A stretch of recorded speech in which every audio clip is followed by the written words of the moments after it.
안녕하십니까. Hello everyone. ଆପଣମାନଙ୍କୁ ସମସ୍ତଙ୍କୁ ନମସ୍କାର। 창세기 제1장 말씀을 읽겠습니다. Continuing from last time, we will read the words of Genesis ଗତ chapter ଥର 1. ଠାରୁ ଆମମାନେ କ୍ରମନ୍ୟ ଭାବରେ ଆଦି ପୁସ୍ତକ ଏକ ପର୍ବର ବାକ୍ୟ ପଢ଼ିବା। From Genesis chapter 1, verse 1.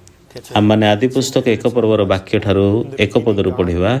ଆଦ୍ୟରେ ପରମେଶ୍ୱର ସ୍ୱର୍ଗ ଓ ପୃଥିବୀ ସୃଷ୍ଟି କଲେ। ପୃଥିବୀ ନିର୍ଜନ ଓ ଶୂନ୍ୟ ଥିଲା, ଆଉ ଗଭୀର ଜଳ ଉପରେ ଅନ୍ଧକାର ଥିଲା। ପୁଣି ପରମେଶ୍ୱରଙ୍କର ଆତ୍ମା ଜଳ ଉପରେ ବ୍ୟାପ୍ତ ଥିଲେ। 하나님이 가라사대 빛이 ଅନନ୍ତର ପରମେଶ୍ୱର କହିଲେ, ଦୀପ୍ତି ହଉ, ତହିଁରେ ଦୀପ୍ତି ହେଲା। And there was light. 그 빛이 하나님의 보시기에 좋았다. ଆଉ ପରମେଶ୍ୱର ଦୀପ୍ତିକି ଦେଖିଲେ ଯେ ତାହା ଉତ୍ତମ। ତହୁଁ ପରମେଶ୍ୱର ଅନ୍ଧକାରରୁ ଦୀପ୍ତିକୁ ଭିନ୍ନ କଲେ। 어둠을 밤이나 아침 하시니라. 저녁이 되면 아침이 되는 ପୁଣି ପରମେଶ୍ୱର ଦୀପ୍ତିର ନାମ ଦିବସ ଓ ଅନ୍ଧକାରର ନାମ ରାତ୍ରି ଦେଲେ। The morning were the first day. ତହୁଁ ସନ୍ଧ୍ୟା ଓ ପ୍ରାତଃକାଳ ହୋଇ ପ୍ରଥମ ଦିବସ ହେଲା। 혼돈하고 공허하고 그 깊은 위에 있는 그 우리 땅의 이야기가 우리 마음을 가리킨다고 이야기를 했습니다. Last time we talked that ଗତଥର ଆମମାନେ କଥାବାର୍ତ୍ତା କରିଥିଲୁ, darkness was ପୃଥିବୀ ନିର୍ଜନ ଓ ଶୂନ୍ୟ ଥିଲା, ଆଉ ଗଭୀର ଜଳ ଉପରେ ଅନ୍ଧକାର ଥିଲା। ଏ ପୃଥିବୀର ଦୃଶ୍ୟ ହେଉଛି ଆମମାନଙ୍କର ହୃଦୟକୁ ଦେଖାଇଥାଏ, ହୃଦୟକୁ ଦର୍ଶାଇଥାଏ। ଲୋକମାନଙ୍କର ହୃଦୟରେ ସଦାବେଳେ ଅନ୍ଧକାର, ନିର୍ଜନ, ଶୂନ୍ୟ ଏବଂ ପାପ ଅଛି। but as the word of God comes upon it, କିନ୍ତୁ ଯେତେବେଳେ ପରମେଶ୍ୱରଙ୍କର ବାକ୍ୟ ହୃଦୟ ମଧ୍ୟକୁ ପ୍ରବେଶ କରିବ, ସେତେବେଳ ଠାରୁ ସମସ୍ତ ବିଷୟରେ ପରିବର୍ତ୍ତନ ଆରମ୍ଭ ହେବ। 그보다 더 강한 힘인 하나님의 말씀이 왔을 때 쫓겨날 수밖에 없죠. because the power that is upholding the heart ଯେହେତୁ of man, ଶକ୍ତିଟା the power of God ଯେଉଁ ଶକ୍ତି ମନୁଷ୍ୟର ହୃଦୟକୁ ଧରିଅଛି, ସେ ଶକ୍ତିଠାରୁ ବଡ଼ ଶକ୍ତି ଯଦି ଆସିବ, ତାହେଲେ ସେମାନେ ମୁକ୍ତି ହେବେ। 소와 양과 ଯେମିତି ଯୀଶୁଙ୍କର ଶକ୍ତି ଅନ୍ଧକାରର ଶକ୍ତିଠାରୁ ବଡ଼। sheep and doves. ଆମେ ଯୋହନ 2 ପର୍ବରୁ ଯେତେବେଳେ ଦେଖିବା, ଜେରୁସାଲେମ ମନ୍ଦିରରେ ସେ ଜାଗାରେ ବେଶ, ଛେଳି, କାପତା, ଟଙ୍କା ଏବଂ ଅନେକ ସାଧୁକିଆ ଫାରୁସି ଯାଜକମାନେ ସେ ବିଷୟକୁ କେବେ ତୋଡ଼ି ପାରିଲେ ନାହିଁ ମନ୍ଦିରରୁ। 쫓겨날 수밖에 없어요. But as Jesus Christ came in, they could not be there anymore. କିନ୍ତୁ ଯୀଶୁଖ୍ରୀଷ୍ଟ ଯେତେବେଳେ ଆସିଲେ, ସେତେବେଳକୁ 빛이 어둠에 비치되 어둠이 이기 ତାହା ଆଉ ସେ ମନ୍ଦିରରେ ରହିଲା ନାହିଁ, କିନ୍ତୁ ଯୀଶୁ କରଡ଼ା ବନାଇ ସବୁ ତୋଡ଼ିଦେଲେ। Ended it not. 여러분 그 ଯୋହନ ପୁସ୍ତକ 1 ପର୍ବରେ ଲେଖା ଅଛି, ଜ୍ୟୋତି ଜାଜଲ୍ୟମାନ ହେଲା, କିନ୍ତୁ ଅନ୍ଧକାର ତାହା ଗ୍ରହଣ କଲା ନାହିଁ। 없는 데서만 존재. ଅନ୍ଧକାର କେବେ ମଧ୍ୟ ଦୀପ୍ତିକୁ ଜିତି ପାରିବ ନାହିଁ, ଜ୍ୟୋତିକୁ ଜିତି ପାରିବ ନାହିଁ। ଯେଉଁ ଜାଗାରେ ଜ୍ୟୋତି ନାହିଁ, ଯେଉଁ ଜାଗାରେ ଦୀପ୍ତି ନାହିଁ, ସେ ଜାଗାରେ ଅନ୍ଧକାର ଅଛି। Whether the darkness was there for 100 years, 1,000 years, or 10 years, ଅନ୍ଧକାର କେତେ ଦିନ ଧରିକି ସେ ଜାଗାରେ ଅଛି ଆମମାନେ ଜାଣିନାହୁଁ। 1000 ବର୍ଷ ଧରିକି ଥିଲା ନା 10,000 ବର୍ଷ ଧରିକି ଥିଲା, darkness has to go. କିନ୍ତୁ ଯେଉଁ ମୁହୂର୍ତ୍ତରେ ଜ୍ୟୋତି 다른 뭐가 ଆସୁଛି, ସେ ଜାଗାରେ ଅନ୍ଧକାର ଦୂରେଇ ଯାଉଛି। The reason people live in darkness is not no other reason but because they do not have Jesus. who is the 예루살렘 light. 성전에 ଲୋକମାନେ କାହିଁକି ଅନ୍ଧକାରରେ ବଞ୍ଚୁଛନ୍ତି? ଯେହେତୁ ସେ ଜାଗାରେ ଯୀଶୁ ନାହାନ୍ତି। 것들이 그냥 도망칠 거예요. The temple of Jerusalem, as Jesus Christ Jerusalem ମନ୍ଦିର ଯେତେବେଳେ ଆମେ ଦେଖୁଛୁ, ଯୀଶୁ ଖ୍ରୀଷ୍ଟ ସେ ହେଉଛନ୍ତି ଜ୍ୟୋତି, ସେ ହେଉଛନ୍ତି ଦୀପ୍ତି। ସେ ଯେତେବେଳେ ପ୍ରବେଶ କରୁଛନ୍ତି, ସେତେବେଳକୁ ସେ ଜାଗାରେ ସମସ୍ତ ପଶୁ ପକ୍ଷୀକୁ ସେ ବାହାର କରିଦେଉଛନ୍ତି। was without form and void, and darkness 2 ପଦ ଯଦି ଆପଣମାନେ ଦେଖିବେ, ଆଦି ପୁସ୍ତକ 1 ପର୍ବରୁ 2 ପଦ, ପୃଥିବୀ ନିର୍ଜନ ଓ ଶୂନ୍ୟ ଥିଲା, ଆଉ ଗଭୀର ଜଳ ଉପରେ ଅନ୍ଧକାର ଥିଲା। ପୁଣି ପରମେଶ୍ୱରଙ୍କର ଆତ୍ମା ଜଳ ଉପରେ ବ୍ୟାପ୍ତ ଥିଲେ। God said, "Let there be light." 3 ପଦ, and there was light. ଅନନ୍ତର ପରମେଶ୍ୱର କହିଲେ, ଦୀପ୍ତି ହଉ, ତହିଁରେ ଦୀପ୍ତି ହେଲା। Amazing fact. 그래서 우리가 ଏହା ହେଉଛି ସତରେ ଆଶ୍ଚର୍ଯ୍ୟ ସତ୍ୟ ଅଟେ। 어둠 ସେହି କାରଣ ନିମନ୍ତେ ହିଁ ଆମମାନେ ପରମେଶ୍ୱରଙ୍କ ଠାରେ ବିଶ୍ୱାସ କରୁଅଛୁ। In a dark room, say to yourself, "Let there be light." See if that darkness really ଅନ୍ଧକାର ରୁମ୍କୁ ଯାଇକି ଆପଣ କୁହନ୍ତୁ, ଅନ୍ଧକାର ଦୂରେଇ ଯା। 존재할 수가 없어요. ସେତେବେଳକୁ ଅନ୍ଧକାର କେବେ ବି ଦୂରେଇ ଯିବ ନାହିଁ। exists through that. ଆପଣ ଚିତ୍କାର କରନ୍ତୁ, ଦୀପ୍ତି ହଉ, କିନ୍ତୁ କେବେ ମଧ୍ୟ ଦୀପ୍ତି ହେବ ନାହିଁ। If we did say, "Let there be light," and there was ଯଦି light ଆମମାନେ upon us, ଧରି ନିଅନ୍ତୁ, ଆମମାନେ ଯଦି 물리칠 수 있는 건 କହିବା ଦୀପ୍ତି ହଉ, ଆଉ ଯଦି ଦୀପ୍ତି ହେଲା, to destroy that ତାହେଲେ ମଧ୍ୟ ଆମମାନେ ପରମେଶ୍ୱର ହେଇପାରିବା ନାହିଁ। 오늘 କିନ୍ତୁ ଆମମାନଙ୍କୁ ଅନ୍ଧକାରକୁ ତୋଡ଼ିବା ନିମନ୍ତେ ଜ୍ୟୋତି ଦରକାର, ଦୀପ୍ତି ଦରକାର। ଦୀପ୍ତି ହେଉଛନ୍ତି ପରମେଶ୍ୱର ଅଟନ୍ତି, ଯୀଶୁ ଅଟନ୍ତି। Korea, he rules over the military, the government. ଆଉ ବର୍ତ୍ତମାନ ଆମମାନଙ୍କର ରାଷ୍ଟ୍ରପତିମାନଙ୍କୁ ଯଦି ଦେଖିବା, ତାହେଲେ ସେମାନେ ଗୋଟେ ଦେଶକୁ କର୍ତ୍ତୃତ୍ୱ କରୁଅଛନ୍ତି, ଆର୍ମିକୁ କମାଣ୍ଡ କରନ୍ତି ଏବଂ ଦେଶକୁ ଚଳାନ୍ତି। The president, that does not mean he could rule over peace or rule over light. କିନ୍ତୁ ଯେହେତୁ ଜଣେ ବ୍ୟକ୍ତି ରାଷ୍ଟ୍ରପତି ଅଛନ୍ତି, ତାର ଅର୍ଥ ନୁହେଁ ଯେ ସିଏ ଆନନ୍ଦକୁ, ଖୁସିକୁ, ଶାନ୍ତିକୁ କର୍ତ୍ତୃତ୍ୱ କରିପାରିବେ। 평화 ଯଦି ସେ କରିପାରୁଛନ୍ତି, ସେ ଯଦି ଲୋକଙ୍କର ହୃଦୟରେ ଶାନ୍ତି ଦେଇପାରୁଛନ୍ତି, Korea. 평화야. ତାହେଲେ 이게 사람이 ବହୁତ ଆଶ୍ଚର୍ଯ୍ୟ ହୁଅନ୍ତା। କିନ୍ତୁ କୌଣସି ରାଷ୍ଟ୍ରପତି ଜଣଙ୍କର ହୃଦୟରେ ଶାନ୍ତି ଦେଇପାରିବେ ନାହିଁ। 하나님이 그렇게 말씀하시면 କିନ୍ତୁ ପରମେଶ୍ୱର ହିଁ ସେମିତି କହିପାରିବେ। ଯଦି ପ୍ରଭୁ କହିବେ ଶାନ୍ତି, ସେ ଭାଇଙ୍କ ହୃଦୟକୁ ଆସ, Comes to you. ଝଡ଼ ତମେ ଶାନ୍ତ ହୁଅ, ସେତେବେଳକୁ ଶାନ୍ତ ଆସୁଛି। Root. ଯେହେତୁ ପରମେଶ୍ୱରଙ୍କର ବାକ୍ୟ ହେଉଛି ସତ୍ୟ, ପରମେଶ୍ୱରଙ୍କର ବାକ୍ୟ ହେଉଛନ୍ତି ପରମେଶ୍ୱର ଅଟନ୍ତି। ପରମେଶ୍ୱର ଯେତେବେଳେ କହନ୍ତି ସେତେବେଳକୁ ବାକ୍ୟ ଅନୁସାରେ ପ୍ରତ୍ୟେକ ବିଷୟ ହୁଏ। ଅନନ୍ତର ପରମେଶ୍ୱର କହିଲେ ଦୀପ୍ତି ହଉ, ତହିଁରେ ଦୀପ୍ତି ହେଲା। 하나님이 그 ଯଦି ପରମେଶ୍ୱର କହିବେ ପବିତ୍ରତା ଆସୁ, ପବିତ୍ରତା ହଉ, ତାହେଲେ ପବିତ୍ରତା ହେବ। ପରମେଶ୍ୱର କହିବେ ଆଶା ଆସେ, ତାହେଲେ ପରମେଶ୍ୱର ଆସିବେ। ଝଡ଼ ତୋଫାନ ତୁ ଶାନ୍ତ ହେ, ତାହେଲେ ଶାନ୍ତ ହେବ। ପ୍ରଭୁ ଯଦି ସୁସ୍ଥତା ଆସୁ କହିଲେ ରୋଗୀ ସୁସ୍ଥତା ପାଇବ। ଯେହେତୁ ସେ ପରମେଶ୍ୱର ଅଟନ୍ତି, ସେ ଶାନ୍ତିକୁ, ସୁସ୍ଥତାକୁ, ଦୀପ୍ତିକୁ, ଆଶାକୁ, ଆଲୁଅକୁ ଆଦେଶ ଦେଇପାରିବେ। ଆଦି ପୁସ୍ତକ 1 ପର୍ବରେ ଆମେ ପରମେଶ୍ୱରଙ୍କ ବିଷୟରେ ଏ ଜାଗାରେ ପଢ଼ୁଅଛୁ। Body of a man in ସେ ପରମେଶ୍ୱର ମନୁଷ୍ୟମାନଙ୍କର ଶରୀର ଧାରଣ କରି ଏ ଜଗତକୁ ଆସିଲେ। 인간으로 도저히 할 수 없는 일을 행하고 계셨습니다. that God came to the world of humans ସେ and did ପରମେଶ୍ୱର things that humans cannot. ମନୁଷ୍ୟମାନଙ୍କର ଜଗତକୁ ଆସିଲେ ଏବଂ ମନୁଷ୍ୟ ଯାହା କରିପାରିବେ ନାହିଁ, ସେ ଯୀଶୁଖ୍ରୀଷ୍ଟ ଆମ ସମସ୍ତଙ୍କ ନିମନ୍ତେ କଲେ। ଯୋହନ ପୁସ୍ତକ 2 ପର୍ବରେ କାନାନଗର ବିବାହ ଉତ୍ସବକୁ ଯୀଶୁ ଗଲେ। ସେ ଜାଗାରେ ସେମାନଙ୍କର ଦ୍ରାକ୍ଷାରସ ସରିଗଲା। ଆଉ ଯୀଶୁଙ୍କର ମାତା ପରିଚାରକମାନଙ୍କୁ କହିଲେ, ଯୀଶୁଙ୍କୁ କହିଲେ ସେମାନଙ୍କର ଦ୍ରାକ୍ଷାରସ ନାହିଁ। Have I to do with this? ସେତେବେଳକୁ ଯୀଶୁ କ'ଣ ବୋଲି କହିଲେ, ଗୋ ନାରୀ, ତୁମ ସହିତ ମୋର କି ସମ୍ପର୍କ ଅଛି? ମୋର ସମୟ ପର୍ଯ୍ୟନ୍ତ ଉପସ୍ଥିତ ହୋଇନାହିଁ। Right then Mary said to the servants, whatever he saith unto you, do it. 거기에 돌 항아리 6 ତାହାଙ୍କ ମାତା ପରିଚାରକମାନଙ୍କୁ କହିଲେ, ସେ ତୁମମାନଙ୍କୁ ଯାହା କିଛି କହନ୍ତି ତାହା ତୁମେ କର। ଆଉ ସେଠାରେ ଯିହୁଦୀମାନଙ୍କର ସୂଚୀକରଣ ରୀତି ଅନୁସାରେ 2 ବା 3 하인된 물을 가득 채웠어요. ମହଣିଆ 6 ଗୋଟି ପଥର ଜାହାଲା ଥିଲା। ଯୀଶୁ ସେମାନଙ୍କୁ କହିଲେ, ଜାହାଲା ଗୁଡ଼ିକ ପାଣିରେ ଭର୍ତ୍ତି କର। ସେଥିରେ ସେମାନେ ସେହି ସବୁ Servant to the ruler of the ଫନ୍ଦ ପର୍ଯ୍ୟନ୍ତ ଭର୍ତ୍ତି କଲେ। ଆଉ ସେ ସେମାନଙ୍କୁ କହିଲେ, ଏବେ କାଢ଼ି ନେଇ ଭୋଜର ଅର୍ଦ୍ଧକ୍ୟମାନଙ୍କ ନିକଟକୁ ଘେନି ଯାଅ। ସେଥିରେ ସେମାନେ ଘେନି ଗଲେ। 자, 예수님이 ତ ବର୍ତ୍ତମାନ ଯେତେବେଳେ ଯୀଶୁ ସେମାନଙ୍କୁ କହୁଛନ୍ତି, Jesus said, ଏବେ କାଢ଼ି ନେଇ ଭୋଜର ଅର୍ଦ୍ଧକ୍ୟମାନଙ୍କ ନିକଟକୁ ଘେନି ଯାଅ, 여러분 이 ବର୍ତ୍ତମାନ ତୁମେ ଏହା ନେଇକି ଘେନି ଯାଅ। 갈피를 잡으세요. ତ ବର୍ତ୍ତମାନ ସେମାନେ ପାଣିକୁ ନେଇକି ଯିବେ ନା ଯିବେ ନାହିଁ? ବର୍ତ୍ତମାନ ଆମେ ପାଣି ସମସ୍ତଙ୍କୁ ପିଇବାକୁ ଦେବୁ ନା ନାହିଁ? ଏଇଟା ସତରେ ପାଣି, କିନ୍ତୁ ଯୀଶୁ କହୁଛନ୍ତି ଏବେ କାଢ଼ି ନେଇ ଭୋଜର ଅର୍ଦ୍ଧକ୍ୟମାନଙ୍କ ନିକଟକୁ ଘେନି ଯାଅ। feast, I'm going to be chastised. ତାହେଲେ ଭୋଜର ଅର୍ଦ୍ଧକ୍ୟମାନଙ୍କୁ ଆମେ ପାଣି ପିଇବାକୁ ଦେବୁ, ତାହେଲେ ନିଶ୍ଚିତ ଭାବରେ ଆମେ ଗାଳି ଶୁଣିବୁ। 얘기해야 합니다. If a human, not Jesus said that, then we need to doubt that. 그러나 여러분 그 말 ତାହେଲେ ଯଦି ମଣିଷ ଯଦି କହିଥାନ୍ତା, ତାହେଲେ ଆମେ ସନ୍ଦେହ କରିବା ଦରକାର। Not human. କିନ୍ତୁ ଯିଏ କହୁଅଛନ୍ତି ସେ ମନୁଷ୍ୟ ନୁହନ୍ତି, ସେ ଈଶ୍ୱର ଅଟନ୍ତି। The word of God said, take it and serve it to the ruler of the feast. ଯେତେବେଳେ ପରମେଶ୍ୱରଙ୍କର ବାକ୍ୟରେ ପ୍ରଭୁ ଯଦି କହୁଛନ୍ତି ଏବେ କାଢ଼ି ନେଇ ଭୋଜର ଅର୍ଦ୍ଧକ୍ୟମାନଙ୍କ ନିକଟକୁ ଘେନି ଯାଅ, କାହିଁକି ସେ କହୁଛନ୍ତି ଭୋଜର ଅର୍ଦ୍ଧକ୍ୟମାନଙ୍କ ନିକଟକୁ ଘେନି ଯାଅ? The Lord had said that already. It is ଯେହେତୁ ପରମେଶ୍ୱର ଯେତେବେଳେ କହିଅଛନ୍ତି, ଯୀଶୁ ଯେତେବେଳେ କହିଲେ ଅଲରେଡି ତାହା ଦ୍ରାକ୍ଷାରସ ହେଇସାରିଛି। 주님하고 우리 କିନ୍ତୁ ଆମମାନଙ୍କର ଦୃଷ୍ଟିରେ ଏପର୍ଯ୍ୟନ୍ତ ତାହା ହେଉଛି ପାଣି। 물을 부었는데 어떻게 ସେଥିପାଇଁ ଆମମାନଙ୍କର ଦୃଷ୍ଟି ପରମେଶ୍ୱରଙ୍କ ଦୃଷ୍ଟି ଭିନ୍ନ। ହଁ, ମୁଁ ବର୍ତ୍ତମାନ ପାଣି ଏ ଜାଗାରେ ଫନ୍ଦ ପର୍ଯ୍ୟନ୍ତ ଭର୍ତ୍ତି କରିଅଛି, କିନ୍ତୁ ଏଇଟା କେମିତି ଦ୍ରାକ୍ଷାରସ ହେବ? ଏଇଟା ହେଉଛି ସମ୍ପୂର୍ଣ୍ଣ ପାଣି, ଆମେ ନିଜେ ଭର୍ତ୍ତି କରିଛୁ। କିନ୍ତୁ ଯୀଶୁ କହୁଛନ୍ତି ଏହା ହେଉଛି ଦ୍ରାକ୍ଷାରସ। So take it and serve it, says Jesus.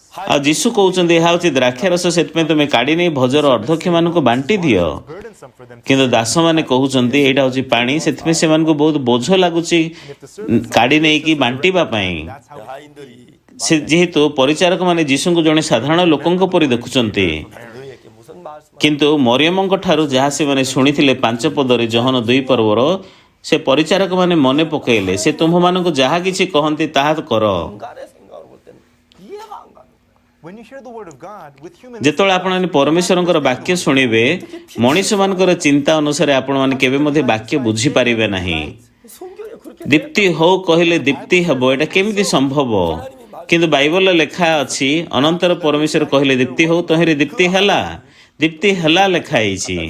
ଯେହେତୁ ପରମେଶ୍ୱର କହିଲେ ଦୀପ୍ତି ହଉ, ତହିଁରେ ଦୀପ୍ତି ହେଲା।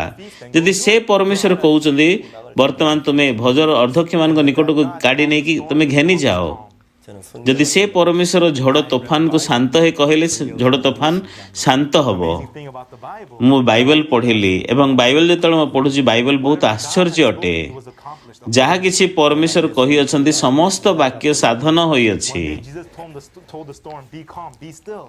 ଦିନେ ଯୀଶୁ ଝଡ଼ ତୋଫାନକୁ କହିଲେ, ଝଡ଼କୁ କହିଲେ ଶାନ୍ତ ହେ। Be still. ବର୍ତ୍ତମାନ ଏ ସମୁଦ୍ରର ଜଳ ତୁ ଶାନ୍ତ ହେ, ତୁନି ହ। 예수님 나 조용히 ସେତେବେଳକୁ ସମୁଦ୍ରର ଜଳ କ'ଣ କହିଲା? ସେ ଚୁପଚାପ ହେଇଗଲା, ଧୀରସ୍ଥିର ହେଇଗଲା। 바닷물이 그렇게 ଆଉ ବର୍ତ୍ତମାନ ପବନ ଏମିତି ବହୁଛି, ମୁଁ କେମିତି ଚୁପଚାପ ହେଇପାରିବି? Excuses like that. 그게 문제 ଆଉ ଏଇ ପ୍ରକାର ସମୁଦ୍ରର ପାଣି, Problems like that. ହ୍ରଦର ପାଣି କ'ଣ ସେ କାରଣ କହିଲା କି ଯୀଶୁଙ୍କୁ? ପବନ ତ ବହୁଛି, ମୁଁ କ'ଣ କରିବି? ପବନ ବହିଲେ ବାଧ୍ୟ ମୁଁ ପ୍ରକୃତିରେ ଉଛୁଳି ଉଠିବି, ଆଉ ତୋଫାନ ବି, ଆଉ ନୌକାକୁ ବାଡ଼େଇବି, ଆଘାତ ଦେବି। 이유가 없습니다. No କିନ୍ତୁ ଆମେ ଦେଖିବା ସେ ହ୍ରଦର ଜଳ ହଉ, ସମୁଦ୍ରର ଜଳ ହଉ, ସେମାନେ କାରଣ କହୁନାହାନ୍ତି ଯୀଶୁଙ୍କ ବାକ୍ୟ ସମ୍ମୁଖକୁ। ଯେତେବେଳେ ଯୀଶୁ କହୁଛନ୍ତି ଶାନ୍ତ ହେ, ସେତେବେଳେ ଶାନ୍ତ ହେଇଯାଉଛି। ଯୀଶୁ ଯେତେବେଳେ କହିଲେ ଲାଜରସକୁ, ଲାଜାର ତୁ ବାହାରି ଆ, ସେତେବେଳକୁ ଲାଜାର ସିଏ କବରରୁ ବାହାରି ଆସିଲେ। 귀신이 쫓겨났고 ଆଉ ବର୍ତ୍ତମାନ ପାଣିଟା ଶାନ୍ତ ହେଲା, ଭୂତଗ୍ରସ୍ତ ଲୋକମାନଙ୍କ ଠାରୁ ଭୂତ ଚାଲିଗଲା। 인간의 마음도 ସମସ୍ତେ ପରମେଶ୍ୱରଙ୍କର ବାକ୍ୟର ଆଜ୍ଞାବହ ହେଲେ। ବର୍ତ୍ତମାନ ପରମେଶ୍ୱର ମନୁଷ୍ୟମାନଙ୍କୁ କହୁଛନ୍ତି, the word that way in their heart. ମନୁଷ୍ୟମାନେ ଯଦି ପରମେଶ୍ୱରଙ୍କର ବାକ୍ୟ ଠାରୁ ବିଶ୍ୱାସ ଯଦି ଗ୍ରହଣ କରିବେ, ତାହେଲେ ପରମେଶ୍ୱର ଆମମାନଙ୍କର ହୃଦୟରେ କାର୍ଯ୍ୟ କରିବେ। ଆଦି ପୁସ୍ତକ 1 ପର୍ବର 2 ପଦ, ପୃଥିବୀ ନିର୍ଜନ ଓ ଶୂନ୍ୟ ଥିଲା ଓ ଗଭୀର ଜଳ ଉପରେ ଅନ୍ଧକାର ଥିଲା। କିଏ ବନେଇଛି ଏମିତି? 하나님께는 공허가 없습니다. ଶୈତାନ ବନେଇଛି। 하나님에게는 ଆମମାନେ ଯଦି ଦେଖିବା ପରମେଶ୍ୱରଙ୍କ ଠାରେ କୌଣସି ଦ୍ୱନ୍ଦ୍ୱ ନାହିଁ, ପରମେଶ୍ୱରଙ୍କ ଠାରେ କୌଣସି ଅନ୍ଧକାର ନାହିଁ। To whom does confusion, emptiness, and darkness belong to? 사단에게 있습니다. କିନ୍ତୁ ଏ ଅନ୍ଧକାର କାହାର? 인간이 사단에게 ନିର୍ଜନ ଶୂନ୍ୟ କାହାର? ଦ୍ୱନ୍ଦ୍ୱ କାହାର? ହତାଶ କାହାର? ଏହା ହେଉଛି ଶୈତାନର। କିନ୍ତୁ ଲମ୍ବା ସମୟ ଧରିକି ମନୁଷ୍ୟମାନେ ଶୈତାନ ଦ୍ୱାରା ଅଧିକାର କରାଯାଇଛନ୍ତି। ଶୈତାନ ମନୁଷ୍ୟମାନଙ୍କର ହୃଦୟକୁ କର୍ତ୍ତୃତ୍ୱ କରୁଅଛି। Captured men. 다른 ସେଥିପାଇଁ ମନୁଷ୍ୟମାନଙ୍କର ହୃଦୟରେ ପାପ, ଅନ୍ଧକାର, ଶୂନ୍ୟ, Other things they ନିର୍ଜନ, God and they are just ହତାଶ exactly ଅଛି। according to the word. 여러분 이 성경 କିନ୍ତୁ ଯେତେବେଳେ ଆମମାନେ ପରମେଶ୍ୱରଙ୍କର ବାକ୍ୟର ଆଜ୍ଞାବହ ହେବା, ପ୍ରଭୁଙ୍କ ବାକ୍ୟ ଅନୁସାରେ ପ୍ରତ୍ୟେକ କାର୍ଯ୍ୟ ହେବ। ବାକ୍ୟ ଯଦି ଆମମାନେ ଦେଖିବା, ସେ ଜାଗାରେ ବହୁତ ଆଶ୍ଚର୍ଯ୍ୟ ବିଷୟ ଅଛି। Chapter 1 verse 7 it says, 1 ପର୍ବର 7 ପଦ ଆପଣମାନେ ଦେଖନ୍ତୁ। ଏହି ରୂପେ ପରମେଶ୍ୱର ଶୂନ୍ୟ ନିର୍ମାଣ କରି 하나님의 그대로 ଶୂନ୍ୟର ଉର୍ଦ୍ଧ୍ୱସ୍ଥ ଜଳରୁ and let the dry land appear. ଶୂନ୍ୟର ଅର୍ଦ୍ଧସ୍ଥ ଜଳକୁ ଭିନ୍ନ କଲେ, ତହିଁରେ ସେହି ରୂପ ହେଲା ଲେଖାହେଇଛି। ତହିଁରେ ସେହି ରୂପ ହେଲା। 11 ପଦ ଦେଖନ୍ତୁ, ଲାଷ୍ଟରେ 그대로 되니 ତହିଁରେ ସେପରି ହେଲା ଲେଖା ଅଛି। Was so. 15절에 ବାଇବଲର ଅନେକ ସ୍ଥାନରେ ଲେଖା ଅଛି ତହିଁରେ ସେଇପରି ହେଲା। 15 ପଦ ମଧ୍ୟ ଦେଖନ୍ତୁ, ଲାଷ୍ଟରେ ତହିଁରେ ସେଇପରି ହେଲା। So. ଯେତେବେଳେ ମଧ୍ୟ ପରମେଶ୍ୱର ତାଙ୍କର ବାକ୍ୟ କହୁଛନ୍ତି ତହିଁରେ ସେପରି ହେଲା। God. 하나님은 ସେ ଜାଗାରେ କୌଣସି ବିଷୟ ନାହିଁ ଯାହା ପରମେଶ୍ୱରଙ୍କର ବାକ୍ୟର ବିରୁଦ୍ଧକୁ ଯାଇପାରିବ। 인간이 କେବଳ ଗୋଟେ ବିଷୟ ପ୍ରଭୁଙ୍କ ବାକ୍ୟର ବିରୁଦ୍ଧକୁ ଯିବ, ତାହା ହେଉଛି ଶୈତାନ। By Satan. 인간 କିନ୍ତୁ ମନୁଷ୍ୟମାନେ ଶୈତାନ ଦ୍ୱାରା ଅଧିକାର ଯେତେବେଳେ କରାଗଲେ, ମନୁଷ୍ୟମାନେ ଶୈତାନ ହେଇଗଲେ। ଆଉ ମନୁଷ୍ୟମାନଙ୍କର ହୃଦୟରେ ଅନେକ ଚିନ୍ତା, ଅନେକ କାରଣ ଅଛି। Happen to humans anymore. ସେଥିପାଇଁ ମନୁଷ୍ୟମାନଙ୍କର ହୃଦୟରେ ସେହିପରି ହେଲା, ବାକ୍ୟ ସେହିପରି ସଫଳ ହେଇପାରୁନାହିଁ।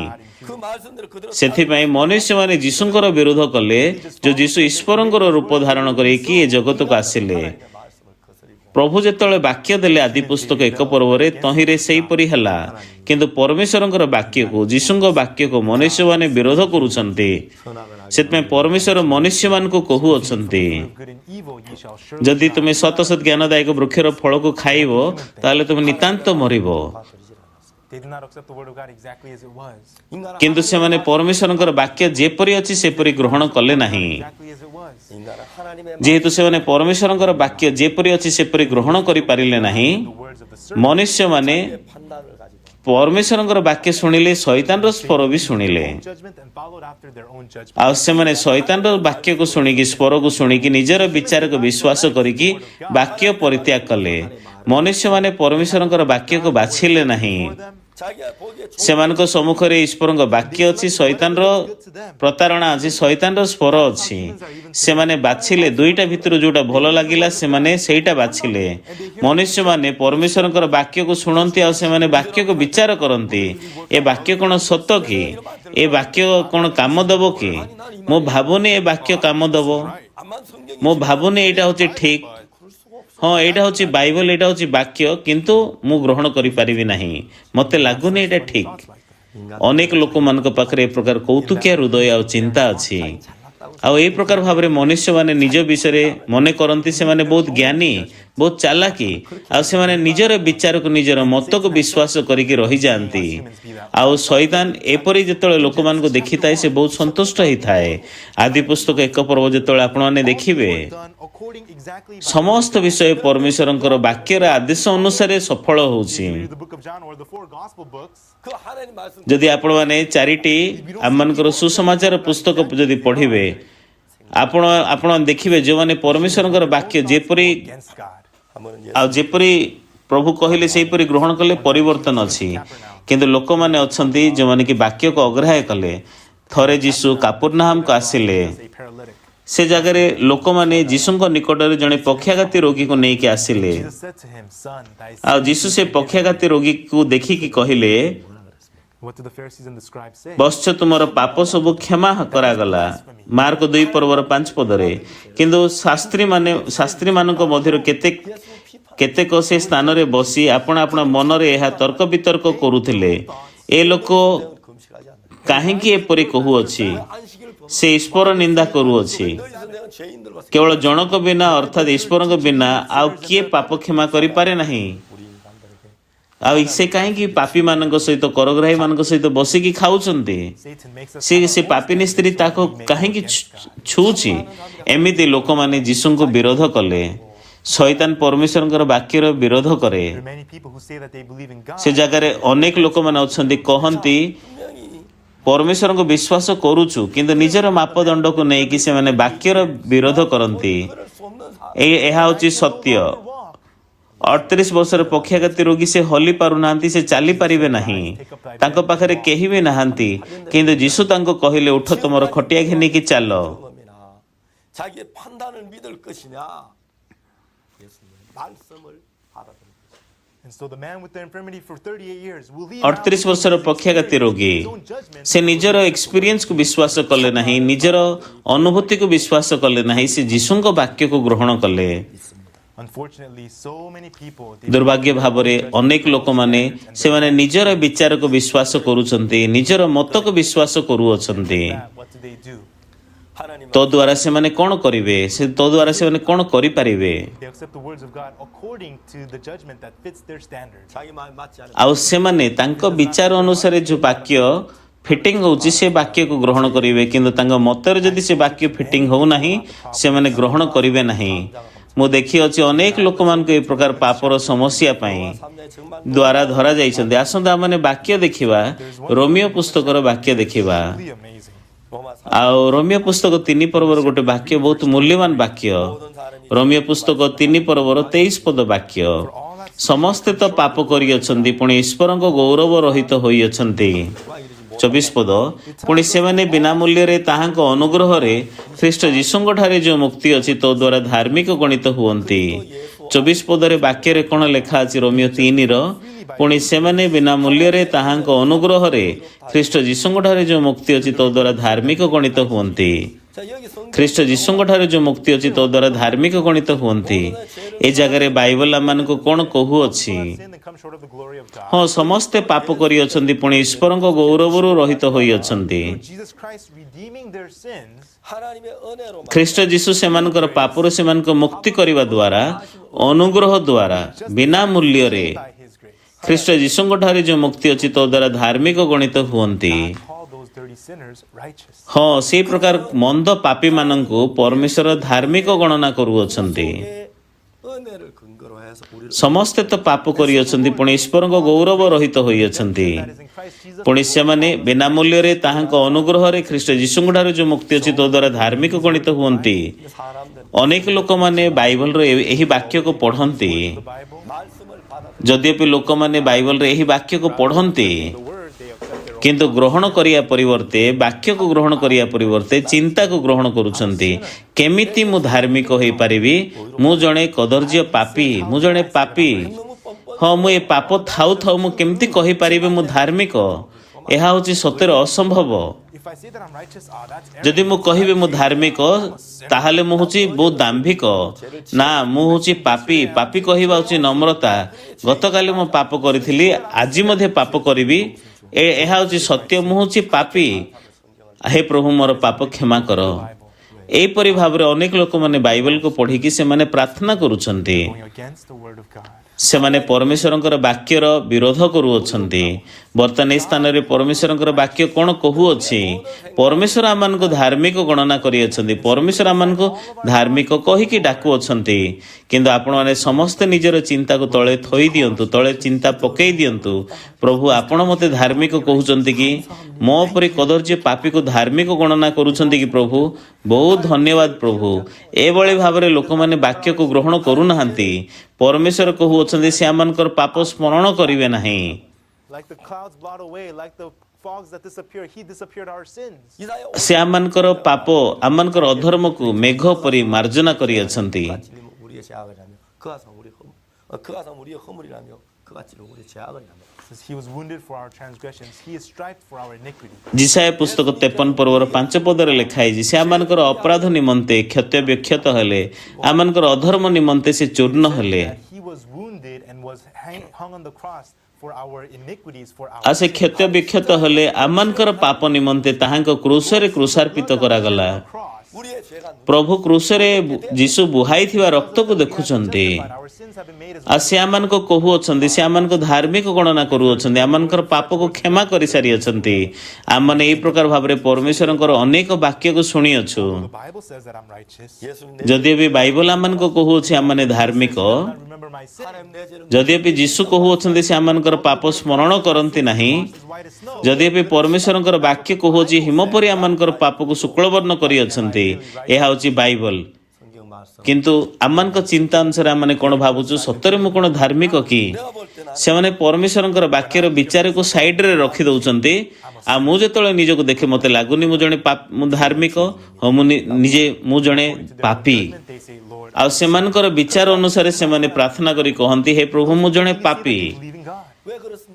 ଆଉ ସେପରି ଲୋକମାନେ କହନ୍ତି ଯେ ଆମମାନେ ପରମେଶ୍ୱରଙ୍କୁ ବିଶ୍ୱାସ କରୁଛୁ। କେମିତି କହିପାରୁଛନ୍ତି? କେମିତି ତାହା ସମ୍ଭବ? These people, rather than the word of God, they believe in their own. ସେ ଲୋକମାନେ ପରମେଶ୍ୱରଙ୍କର ବାକ୍ୟ ପରିବର୍ତ୍ତେ ସେମାନେ ନିଜର ଚିନ୍ତାକୁ ବିଶ୍ୱାସ କରୁଅଛନ୍ତି। ପରମେଶ୍ୱର କହିଲେ ଦୀପ୍ତି ହଉ, ତହିଁରେ ଦୀପ୍ତି ହେଲା।